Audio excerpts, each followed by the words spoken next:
This is the bow that you're going to put on top of your interview answer.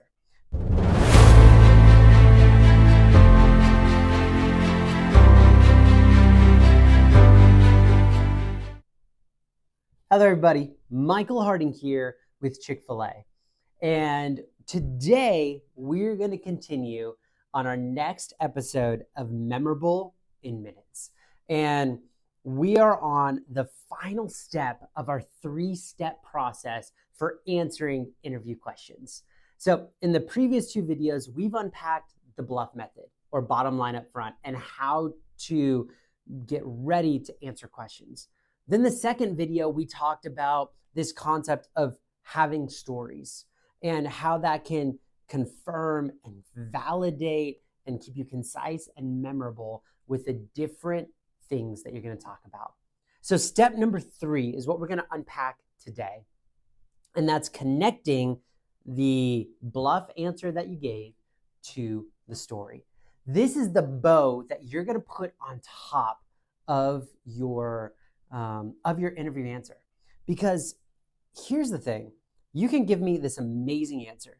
You can put a story behind it, and in your brain, you might have a clear pathway or a clear bridge from the story to the interview answer. But sometimes the interviewer that you're talking with might not know the industry that you're part of, might not be inside your brain or know you as well. So this ending part is what connects those 2 things together, are great one-liners, so that you can end on every interview answer the correct way. So here's my challenge as we go through this entire process of step 1, 2, and 3. I want to call out something new that I haven't talked about on this channel before. I want you to speak and answer questions in less than 2 minutes.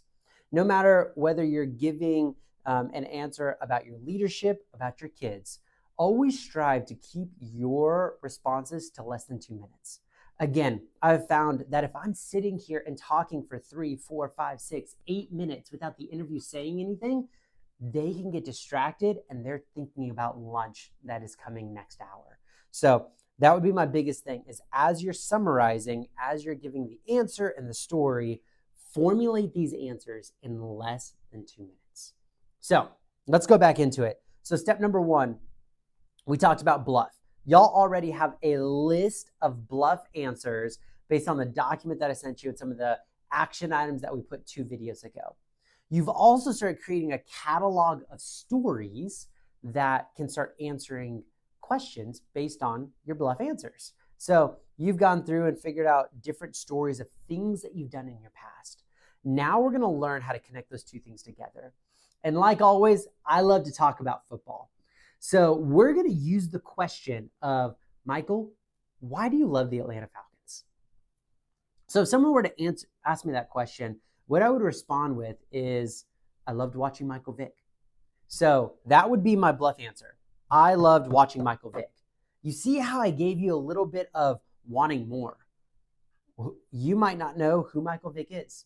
What was unique about Michael Vick? Why did I love watching Michael Vick? When did I love watching Michael Vick? You don't have all the information. All you got is the answer to your question.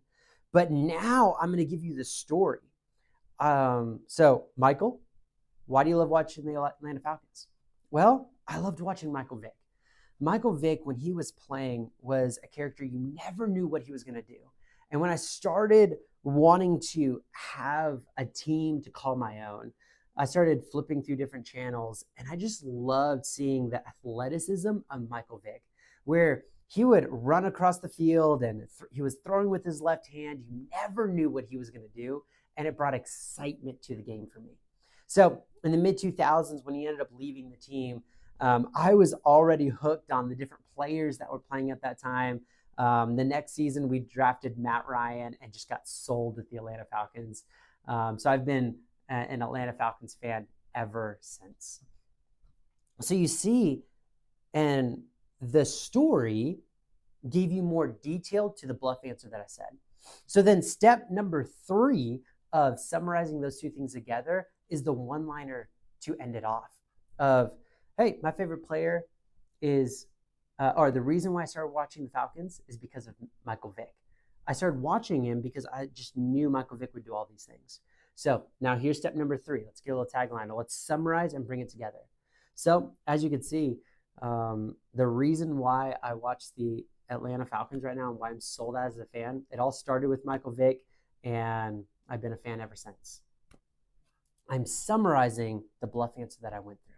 Because during the story, I started talking about some of the unique skills that he had. I started talking about him leaving the Falcons. I started talking about Michael Vick. And the story can start getting the interviewer confused.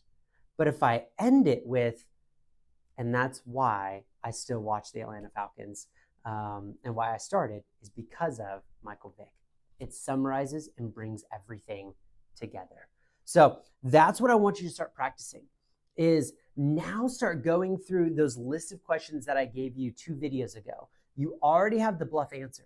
Now start taking the second document of stories and start seeing if any of those stories can confirm and connect with your answer. And what I would challenge you with is what you will find is that one story you might be able to use with 4, 5, 6 different interview answers that are on the left side of the page.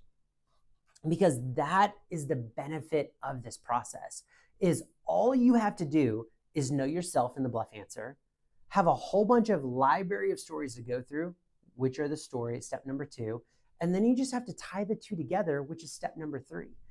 The more you practice this process, you'll start figuring out that step number 1 and step number 3, all you have to do is take out the story, put another story in there. Because I've also been asked, hey, I have this perfect story, but I already used it in my last interview.